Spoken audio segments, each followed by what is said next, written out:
I'm totally freaked out just thinking about what happened last night. You guys are never gonna believe this. So there I was, driving home from Amber's late as usual. We were up in her room blasting music and trying on all these glitzy homecoming dresses. Her mom actually flipped when she saw the price tags. But we couldn't stop giggling at how outrageous we both looked tottering on Amber's mom's 2 high heels. Before I knew it, the clock said 1:14 a.m., over an hour past my usual weekend curfew. Mom is gonna absolutely kill me, I realized.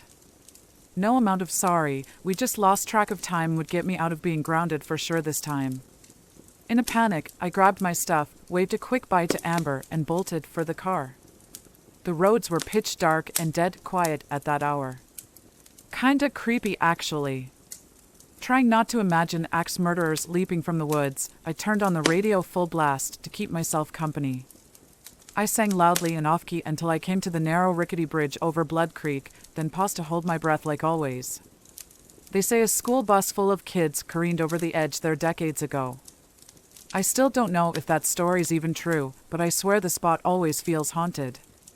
As I hit the halfway point over the creek, the radio suddenly dissolved into crackling static.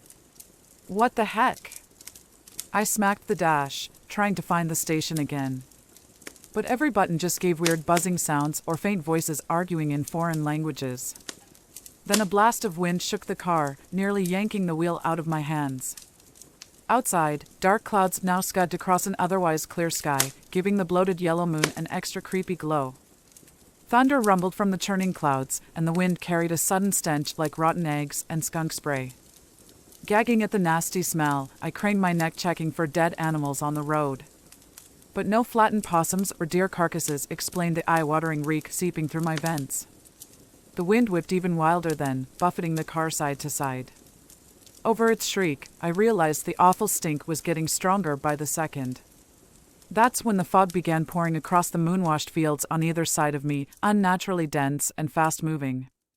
It seemed to almost flow, like floodwaters spilling over a failed dam. Spooked beyond belief now, I floored the gas pedal to escape. But no matter how fast I drove, those freakish clouds clung tight to my tail, swallowing the blacktop inches behind my bumper. The fog was freezing even inside the car, making my teeth chatter. Heart hammering, I squinted desperately through the swirling gloom for any turnoff I could take to escape the strangeness. Just then, my headlights flashed over a huge misshapen silhouette right in the road ahead. Squealing in shock, I spun the wheel wildly to avoid a collision. But the turn was too sharp. Still going 50 miles an hour, my car plunged nose first into the roadside gully with an epic crunch of steel and glass. Dazed by the airbags, I stumbled out onto the frosted grass, miraculously unhurt except for a trickle of blood down my temple. The front half of my car jutted from the mud like a javelin, headlights snuffed out and engine hissing steam. No way could I budge its rear wheels alone. I was well and truly stuck, in the middle of Demon Fog Central. Whimpering with fear, I dug for my cell phone to call my parents.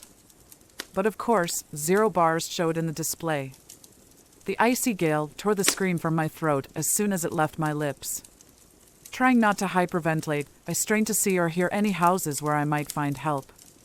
But the swirling eddies of fog muffled any glimpse beyond a few feet. Except, just at the edge of my car's one working headlight beam, was that a hunched shadow shifting closer through the mist? My heart seized in my chest, because suddenly I could hear a faint wet snarling under the keening wind. Far too deep and guttural for any normal animal. Whatever was creeping toward me out there was something monstrous. I scrambled onto the car's hood, ignoring the jagged glass biting my palms and knees. But just before I could pull my feet out of reach, freezing talons clamped around my ankle in an iron vise. Kicking and screaming, I was yanked brutally down into the ravine's mud.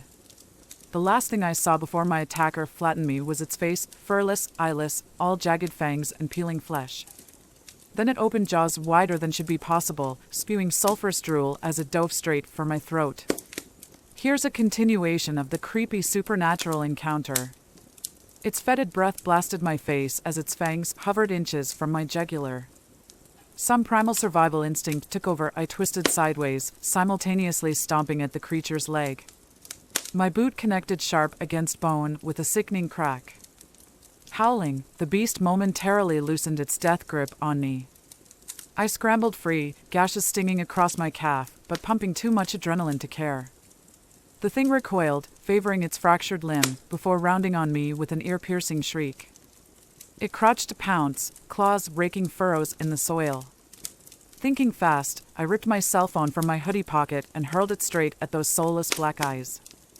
Sparks erupted as it struck the creature's face dead-on, buying me seconds to flee.